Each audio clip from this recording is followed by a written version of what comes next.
오늘 우리에게 주신 하나님의 말씀은 신약성경 갈라디아서 1장 13절에서 24절까지입니다. 내가 바울이 이전에 유대교에 있을 때에 행한 일을 너희가 들었거니와 하나님의 교회를 심히 박해하여 내가 내 동족 중 여러 연락자보다 유대교를 지나치게 믿어 내 조상의 전통에 대하여 더욱 열심히 있었으나 그러나 내 어머니의 태로부터 나를 택정하시고 그의 은혜로 나를 부르신 이가 그의 아들을 이방에 전하기 위하여 그를 내 속에 나타내시기를 기뻐하셨을 때에 내가 곧 혈육과 위논하지 아니하고 또 나보다 먼저 사도된 자들을 만나려고 예루살렘으로 가지 아니하고 아라비아로 갔다가 다시 다메섹으로 돌아가노라. 그 후 3년 만에 내가 게바를 방문하려고 예루살렘에 올라가서 그와 함께 15일을 머무는 동안 주의 형제 야고보 외에 다른 사도들을 보지 못하였노라. 보라, 내가 너희에게 쓰는 것은 하나님 앞에서 거짓말이 아니로다.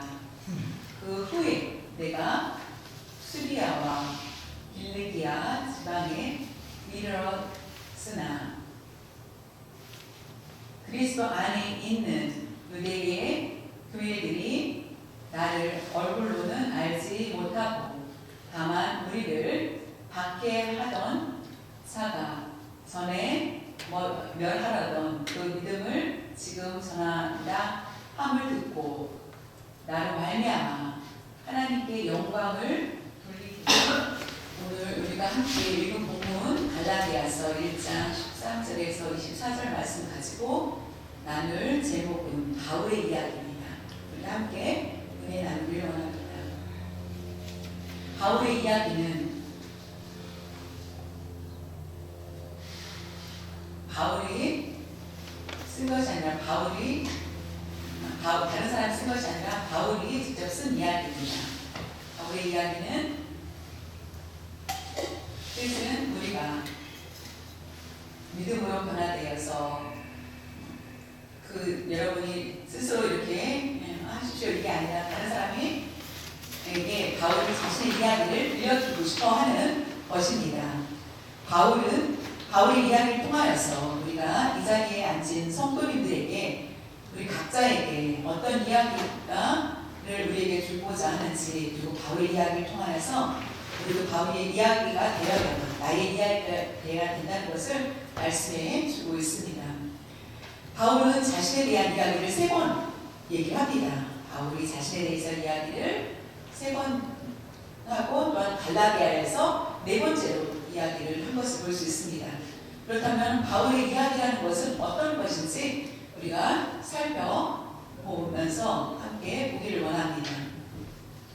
갈라디아서 1장 13절에서 14절에 보면은 내가 바울이 이전에 유대교에 있을 때에 행한 일을 너희가 들었거니와 하나님의 교회를 심히 박해하여 멸하고 내가 내 동족 중 여러 연합자보다 유대교를 지나치게 믿어 내 조상의 전통에 대하여 더욱 열심히 있었으나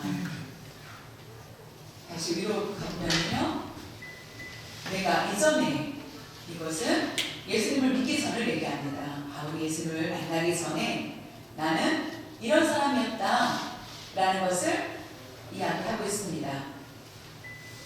유대교에 있을 때에 지금 유대교인들 여러분 볼 수 있죠?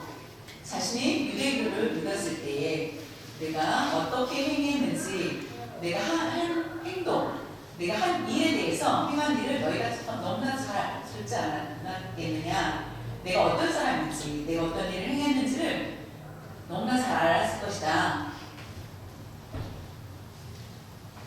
여러 연락자라는 것은 나와 같은, 나와 나이가 비슷한 사람보다 내가 더 유대교에 심취되어 있다.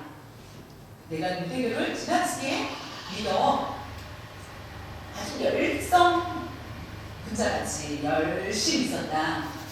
랍비 중에 가인, 가마리아 문화생 중에 아주 열심히 사람, 공부를 잘한 뛰어난 사람이었다. 그리고 나는 조상의 전통에 대하여 더욱 열심히 있었다 라고 얘기를 합니다. 여기에 어떤 문제가 있나요? 그런데 어떤 걸 발견할 수 있냐면은 사도 바울은 자신이 얼마나 나 중심이었는지를 말하고 있습니다. 많은 훈련과 연단을 통하여서 내가 훈련을 하여서 인격을 깨끗이 하고 나는 더 그 유대교를 열심히 믿었다. 그것이 바로 자신의 중심적인 신앙생활을 했다는 것을 볼 수 있습니다. 우리는 매주 열심히 교회 옵니다. 열심히 봉사하고 열심히 충성하고 합니다. 그런데 하나님에 대해서 우리는 얼마나 마음을, 섬김의 마음을 가지고 열심히 하고 있습니까? 하나님에 대해서 얼마나 알고 열심히 하는지, 하나님을 인격적으로 만나고 싶다, 하나님을 만나야 돼 라는 그런 말씀보다는 내가 그 율법을 지키는 것처럼 열심히 와서 봉사하고 열심히 내가 일하는 것, 이것이 자신의 중심적인 것이라는 것입니다. 자신의 행위를 통하여서 나의 믿음이 성장한다라고 믿었던 그런 생각들, 그런 모습을 말하는 것입니다.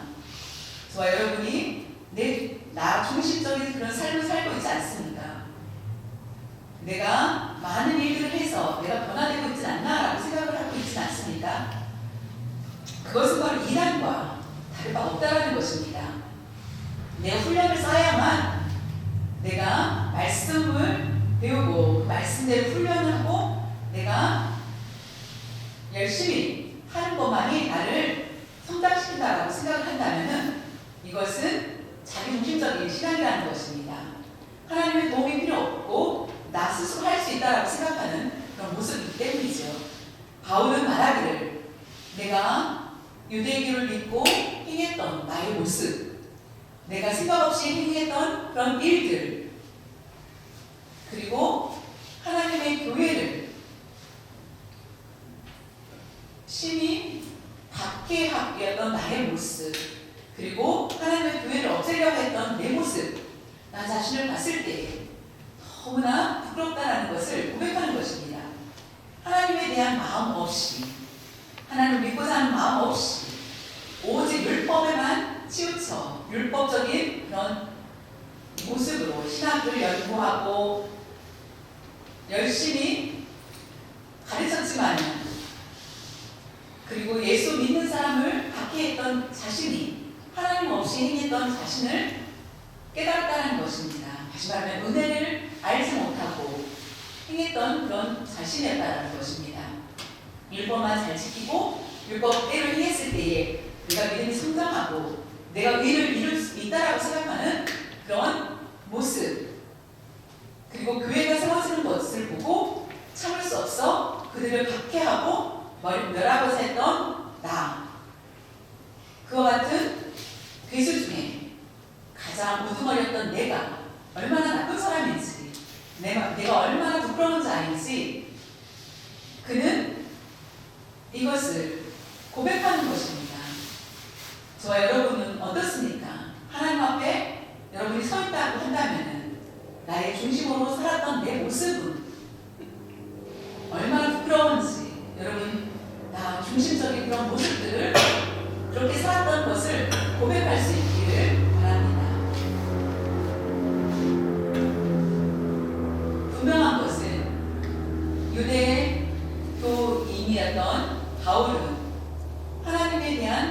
마음 없이 행할 수 있었다라는 것. 그는 많은 것. 갈라디아서 1장 15절에서 16절에 보면 그러나 내 어머니의 태로부터 나를 바울을 택정하시고 그의 은혜로 나를 부르신 이가 그의 아들을 이방에 전하기 위하여 그를 내 속에 나타내시기를 기뻐하셨을 때에 내가 곧 혈육과 의논하지 아니하고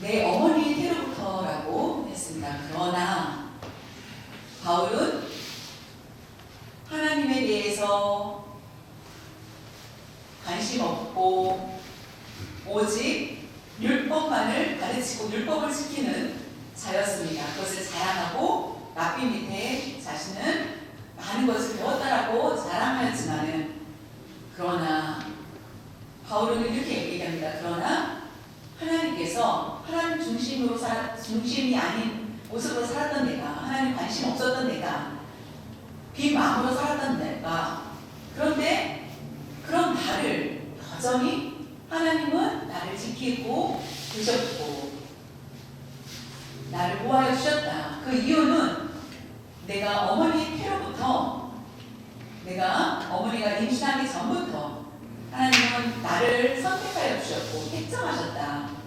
태로부터 나를 택정하시고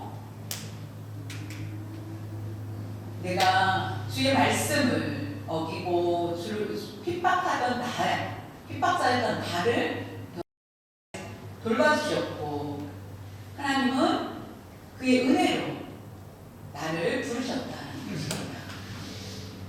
저와 여러분이 어떻게 예수님을 믿게 되었습니까? 다른 여러 가지 방법으로 친구들의 부탁으로 교회에 온 분도 있고 여러 가지 말씀 아니면 성경을 읽다가 교회를 가고 싶다라고 하는 사람도 있을 수도 있고 상황은 다르지만은 이 모든 역사의 주인은 바로 하나님이시라는 것입니다. 하나님께서 우리를 택정하셨다는 것입니다. 성경을 알아도 하나님을 믿지 않는 사람들이 너무나 많다는 것입니다. 교회를 열심히 다녀도 하나님의 중심대로 살지 못하는 사람들이 있다는 것입니다. 때가 되었을 때 하나님이 우리를 부르시고 하나님께서 우리를 변화시켜 주셔서 하나님께서 부르신 그 이유가 내가 하나님이 필요하여서 내가 꿈 계획 가운데 나 스스로 온 것이 아니라 그리고 하나님께서 이미 선택을 하여 주셨다는 것입니다. 우리 빈 공간에 우리를 채워놓는 것이 아니라 이미 처음부터 하나님께서는 완벽하게 우리를 아무 실수도 없으시고 완벽하신 하나님께서는 하나님을 거역한 우리 때를 기다리시고 하나님께 돌아오는 그때까지 참고 길 참으시는 것을 볼 수 있습니다. 바울이 예수를 믿는 자를 핍박한 그때에도 하나님은 여전히 그를 참고 기다리신 것을 볼 수 있습니다. 하나님은 이미 그를 선택하여 주시고 필요한 곳에 그를 사용하신 것을 볼 수 있습니다. 그리고 하나님께서는 하나님의 역사에 필요한 도구로 사용하셨습니다. 우리가 어떻게 예수님을 믿게 되었습니까? 이것이 바로 다 하나님의 은혜입니다. 하나님의 은혜가 아니면은 우리는 하나님을 믿을 수 없었을 것입니다. 그리고 하나님의 자녀로 우리가 기쁘게 신앙생활을 할 수 있는 것이 우리를 부르시는 하나님의 은혜라는 것입니다. 만약에 하나님께서 우리를 부르시지 않으셨다면 바울은 어떻게 되었을까요? 사람 중심으로 여전히 종교인이 되어서 예수를 믿는 사람들을 핍박하면서 예수를 믿는 사람들의 씨를 없애려고 하였을 것입니다. 사울이 바울이 되었습니다. 그런데 만약에 하나님 부르시지 않았다면 여전히 그는 사울인 채로 살아갈 수밖에 없다는 것입니다. 그의 인격도 변화될 수 없고 그러나 사울이 바울이 된 것은 하나님의 부르심이라는 것입니다. 하나님께서 부르셨고, 또한 그가 똑똑하기 때문에 불렀을까요? 이미 그는 택정을 받아서 하나님의 부르심을 받았다는 것을 고백하는 것을 볼 수 있습니다. 바울은 태로부터 나를 택정하시고라고 한 것은 구약의 말씀을 너무나 잘 알고 있었다는 것을 볼 수 있습니다. 구약에 나와 있는 말씀을 보겠습니다. 에레미야 1장 5절에 하나님께서 내가 너를 에레미야 너를 모태에 짓기 전에 에레미야에게 얘기합니다. 어머니가 너를 되기 전에 짓기 전에 너를 바랐고 네가 배에서 출산하기 전에 나오기 전에 너를 선별하였고 그것은 다시 말하면 구별된 그런 삶을 살게 하였다는 것입니다. 하나님의 선택이라는 것. 너를 여러 나라의 선지자로 세워놓으라 하시기로 모태에 짓기 전에 라는 말씀을 보면은 예를 들면 결혼하여서 아이를 임신하기 전에 어떻습니까? 임신을 하지 않았으면은 태아가 생기지 않습니다. 근데 지금 태어난 아기가 2년 전에 그 아이의 모습을 우리가 알 수 있겠습니까? 우리가 알지 못하죠. 그런데 하나님은 결혼하여서 임신이 안 된 상태이지만은 모태에서 짓기 전에 임신되기 전부터 이미 알게 되었다.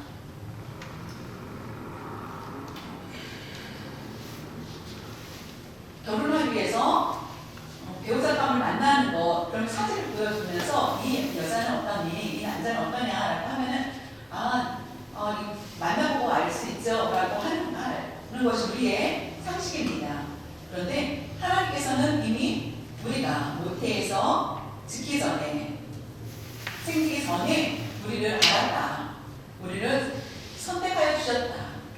그것을 바울을 알았기 때문에 에레미야를 알았던 바울은 예수님을 만난 후에 구약의 이 말씀이 자신의 말씀이 것을 볼 수 있습니다. 이미 내가 모태에서 만들어지기 전에 하나님은 나를 선택하여 알았다.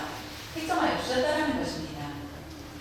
이것이 바울에게만 있는 것이 아니라 우리 모두가 하나님의 선택을 택정함을 받았다는 것을 아시고 하나님께 영광 드리는 그런 삶을 살 수 있는 삶이 되어야만 하겠습니다. 이 땅 가운데 우리는 낯선 미국 땅에서 살고 있습니다. 그런데도 불구하고 한국 사람으로서의 자존심, 그것은 우리가 믿음을 갖고 바울의 이야기를 통하여서 하나님의 그 이야기를 세상 끝까지 나의 이야기가 되어서 전하는 것, 그것이 바로 하나님이 원하시는 일이라는 것입니다. 나를 부르셨다. 하나님께서 나를 부르신 분이 하나님이시라는 것입니다.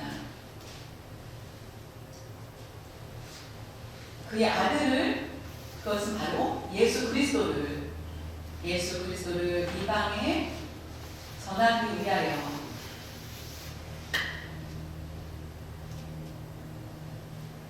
예수님을 바울의 속에 나타내시기를 기뻐하셨을 때에 하나님께서 바울에게 늘 선택하였습니다. 이방의 선교를 위해서 미리 특정하였고 얼굴이 생기기도 전에 이방을 위하여서 주의 복음을 전하라고 예수 그리스도를 전하라고 한 것입니다. 어떻게 예수님을 만났습니까? 그것은 바로 예수님께서 그에게 그를 내 속에 나타내 주셨다는 것입니다. 그의 아들 예수 그리스도를 이방에 전하기 위하여 예수님을 바울 속에 나타나게 해주셨다는 것입니다. 나타나게 하셔서 예수님이 바울에게 나타나지 않으셨다면 바울은 어떻게 되었을까요? 성경에 같이 못했을 것입니다. 하나님의 은혜로 부름을 받았기 때문에 천국에 들어갈 수 있습니다. 나의 믿음이 나의 능력이 아니라는 것입니다. 오직 내가 예수를 믿는 것은 하나님께서 믿게 하여 주셨다는 것입니다. 하나님 함께 하시기 때문에 내가 하나님을 믿게 되었고, 하나님을 만날 수 있게 하여 주시지 않았다면 우리는 믿음을 누구도 갖지 못한다는 것입니다. 예수님께서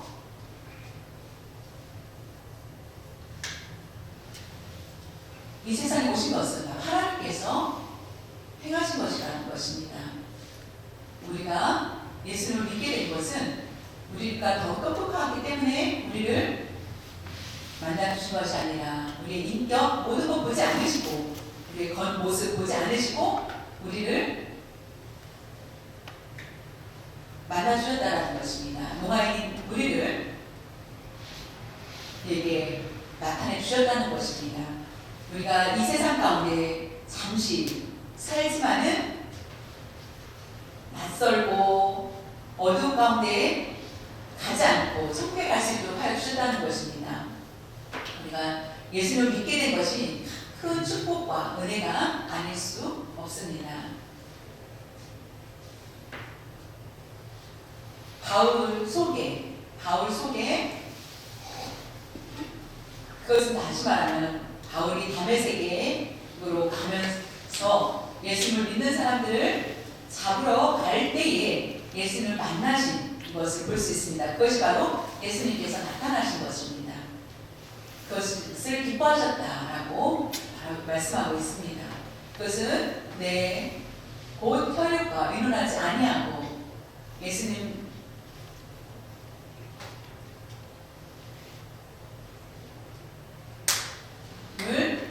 복음을 전하는 것은 다른 것이 아니라 내가 말씀으로 깨달은 것이 아니라 오직 하나, 예수님을 만났기 때문이다.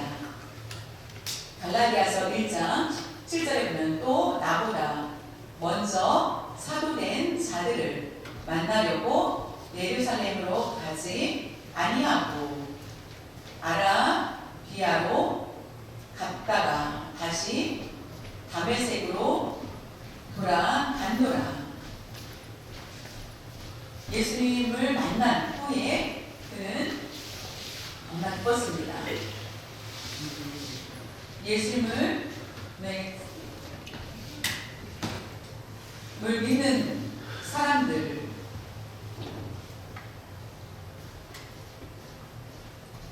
그 12 제자들을 만나는 것이 아니라 그는 예루살렘으로 가지 않고 아라비아로 갔다라고 얘기합니다. 지금으로 말하면 사우디 아라비아입니다. 아라비아는 사우디 아라비아로 갔다. 거기다가 다시 다메섹으로 돌아왔다. 지금의 다메섹은 시리아이고 이스라엘, 사우디 아라비아, 시리아 그 위에 여기를 말합니다. 다메섹을 갔다가 아라비아로 갔다가 다시 다메섹으로 갔다라고 얘기하는 거. 예수를 믿었을 때 너무나 기뻤습니다. 그런데 그 곧바로 가서 복음을 전하는 것이 아니라 혼자 아라비아로 갔다가 그 좁은 사막에서 외로울 수 있는 곳, 왜 아라비아 사막으로 갔을까? 예수를 만난 그가 자신의 중심으로 살고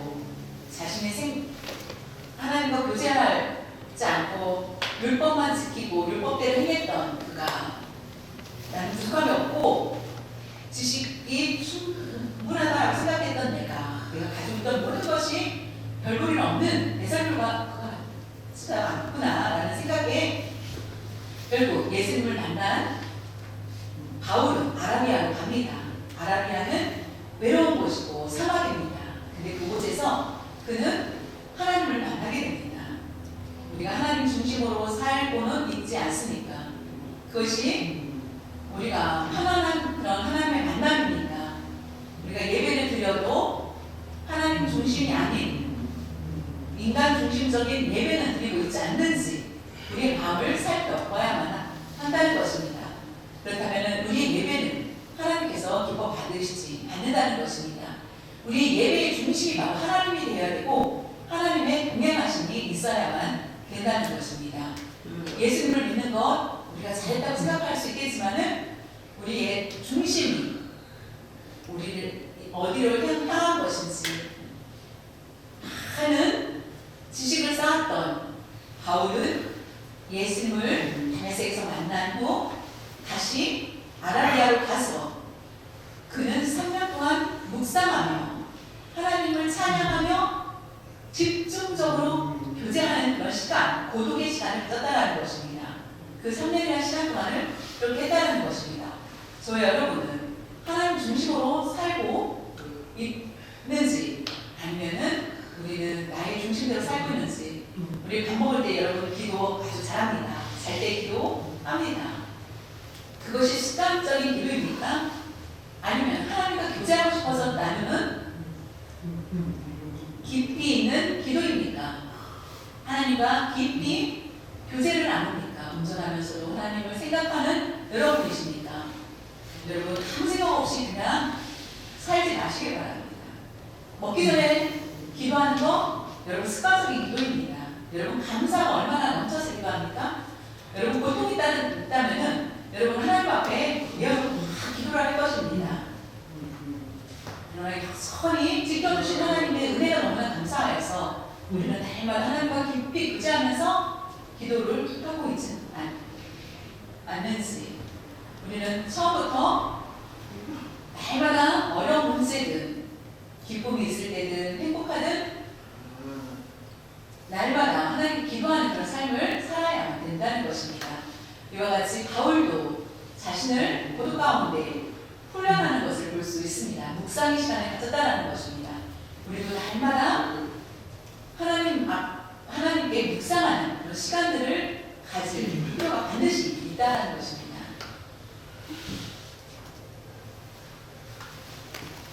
갈라디아서 1장 18절에 보면은 그 후에 3년 동안 이렇게 묵상하는 그 시간을 가졌다는 것입니다. 내가 게바를 방문하려고 라는 것은 게바는 베드로를 얘기합니다. 베드로를 방문하려고 예루살렘에 올라가서 베드로와 함께 15일을 머무는 동안 베드로를 방문하였다. 헬라어로 해석하면은 방문하다는 베드로와 앉아서 대화를 나눴다. 한국식으로 말하면은 다리를 이렇게 걸터 앉아서 같이 이렇게 대화를 나눴다라는 것입니다. 예수님의 친동생 야고보가 또 옵니다. 그리고 다른 제자들은 만나지 않고 베드로와 야고보만 바울이 만나는 것을 볼 수 있습니다. 예수님의 제자 중에 베드로와 만나고 야고보는 예수님의 제자가 아니라 친동생임을 얘기합니다. 예수님의 동생 야고보를 만나 교제를 나눈 것을 보게 됩니다. 그렇다면 15일 동안 바울과 베드로는 어떤 대화를 나눴을까요? 예수님을 핍박했던 내가 너무나 잘못했다. 그것을 회개하는 것인지, 그리고 예수를 만나서 예수를 다메섹에서 만났던 얘기를 한 것인지, 어떤 내용을 대화한 건지 모르겠지만은 바울과 베드로는 같이 이야기했다는 것입니다. 베드로는 어디입니까? 갈릴리에서 태어났죠. 둘을 비교해 보면은 농아식으로 말하면 15입니다. 이렇게 표현하면 베드로는 아주 시골 출신이라는 것입니다. 그런데 예수님을 따르고 예수님의 제자가 되어서 회심하고 예수님을 회심하여서 예수님을 만나서 제자가 됩니다. 바울은 어땠습니까? 아주 부잣집이었습니다. 가난하지 않았습니다. 아주 양복 있고 직접이고 아주 품위 있게 아주 잘 사는 집안에서 태어났고 아주 종교가 뜨겁고 아주 집안이 귀족이라고 말할 수 있습니다. 그런데 예수님을 만난 후에 변화가 일어난 것을 볼 수 있습니다. 여러분, 바울하고 베드로하고 차이가 있습니까? 예수님의 제자로서 똑같다는 것을 볼 수 있다는 것입니다. 사람의 눈으로 봤을 때는 허름하고 시골 출신이고 별볼일 없어 보이고 그렇게 판단할 수 있겠지만은 예수님을 만난 그 둘은 똑같이 하나님의 나라를 위해서 일하는 사람들이었다는 것입니다. 3년 동안 예수님과 동행하였던 베드로, 그리고 수석 제자였습니다. 예수님의 간장처럼 그렇게 똑똑한 베드로. 바울은 어떻습니까? 예수님을 만난 게 언제입니까? 아주 잠깐이지 않습니까? 하루 잠깐 만났던 베드로, 그리고 3년 동안 열심히 예수님을 따랐던 베드로. 바울과 베드로는 그런 상황 가운데서도 주의 일을 수행하는 데는 똑같이 사역자로서의 혜택을 받았다는 것을 우리가 볼 수 있다는 것입니다.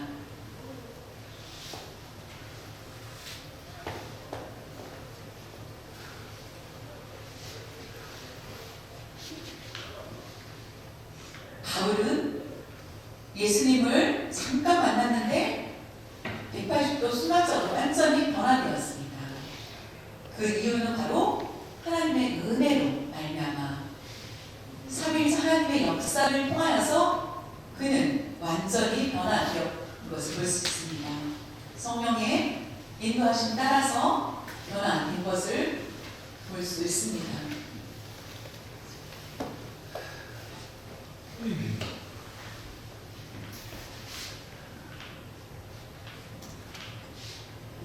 갈라디아서 1장 22절에서 24절에 보면은 그리스도 안에 있는 유대인 교회들이 나를 얼굴로는 알지 못하고 다만 우리를 박해하던 자가 전에 멸하려던 그 믿음을 지금 전한다 함을 듣고 나로 말미암아 하나님께 영광을 돌리냐. 유대의 교회들이 지금 이스라엘 사람들이 교회를 세웠습니다. 근데 유대의 교회들이라는 거, 유대교와 다른 그리스도의 교회들을 얘기합니다. 유대의 교회들은 그리스도 안에서 예수님을 믿는 사람들을 얘기합니다. 근데 그들이 나를 얼굴로 알지 못한다. 내가 직접 그들을 보지 못했지만은 근데 나에 대한 것은 너무나 잘 알 것이다. 왜냐하면 나는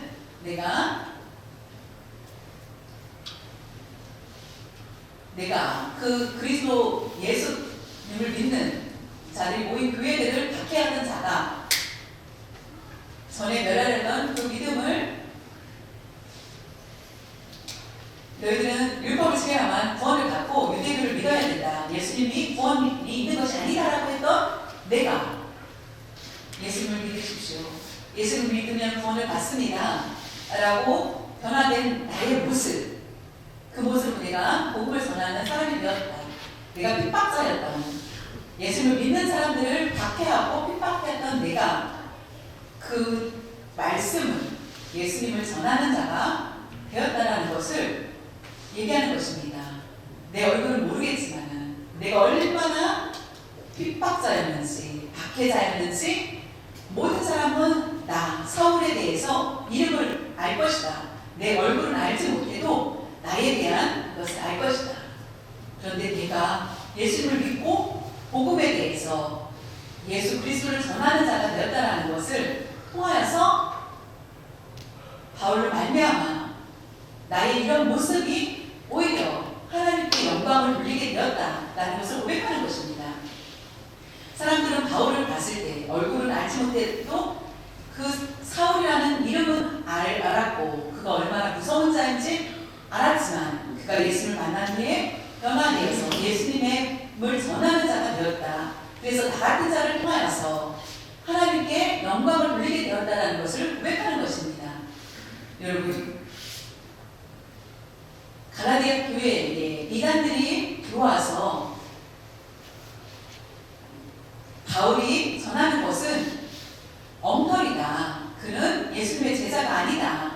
라고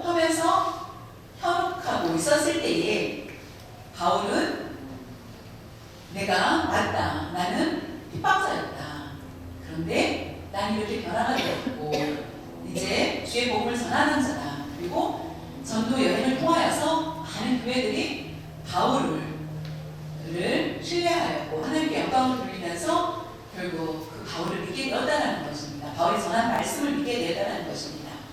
여러분 각자 우리의 믿음의 이야기가 있을 것입니다. 그 이야기가 무엇입니까? 나의 삶, 내가 성공하여서 내가 잘 살아오고 있는 것을 전하는 것이 아니고 그것이 자랑하고 싶을 것입니다. 그런데 우리는 그렇게 잘 살고 잘 된 것이 하나님께서 주신 은혜라는 것을 우리는 분명히 전해야 된다는 것입니다. 이 사람이 옛날에는 이랬어. 근데 지금 너무나 바뀌어서 너무나 좋은 사람이야.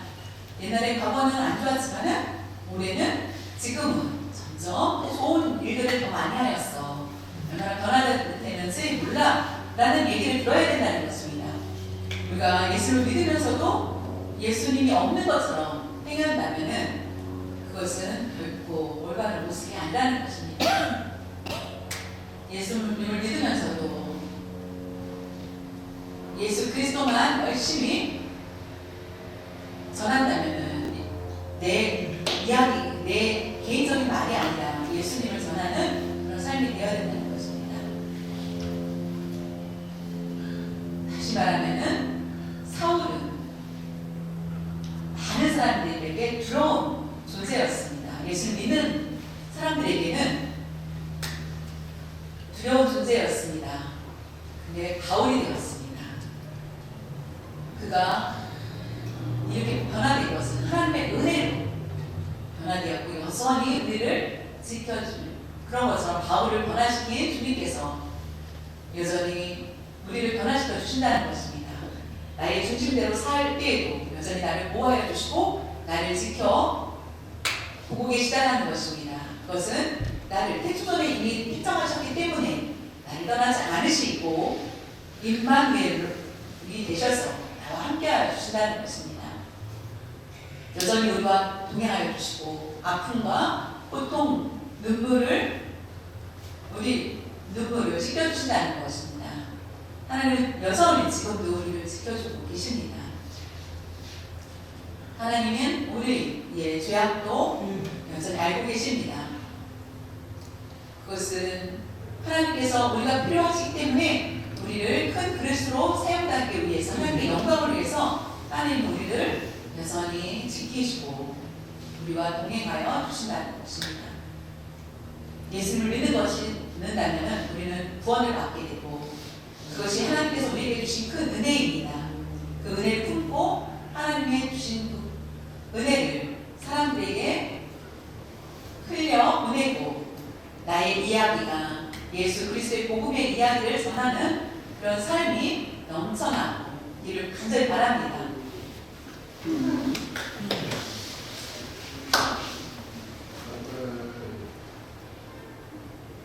하나님 아버지 감사합니다. 바울의 이야기를 통하여서 우리에게 얼마나 하나님의 은혜가 큰지 다시 한번 깨닫게 하여 주신 것을 감사드립니다.